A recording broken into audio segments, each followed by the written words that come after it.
होए होए होए फ्रेंड्स, ये देखें ये स्नेक जो है, ये देखें मैंने इसको पकड़ लिया और ये मेरा लाइफ का फर्स्ट एक्सपीरियंस है और मैंने इसको डरते डरते फर्स्ट टाइम लाइफ में पकड़ा है। देखें इतने हॉरिबल है।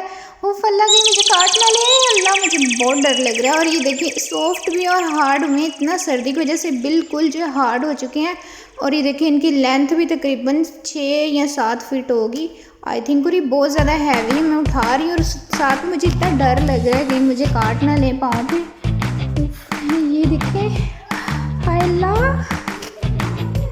ये देखें फ्रेंड्स, इसको मैं फुल हैवी जो उठा रही हूँ तो ये फ़ौरन से इनको जो होश आ गया। सर्दी में बिल्कुल अकड़े पड़े थे सर्दी की वजह से। हाय मुझे बहुत डर लगी। ये देखें फ्रेंड्स, इसको मैंने जैसे ही उठाया ये फ़ौरन से जो है ना मेरे पाँव की तरफ हमला करने की पूरी कोशिश कर रहे हैं। ये देखें, और ये मेरे बाजू को देखें इसमें कैसे, ये देखें कैसे इन्होंने कड़ा डाल दी मेरे बाजू को, कैसे इन्होंने कवर कर दिया है। ये देखें फ्रेंड्स, उफ डर भी मुझे बहुत लग रहा है।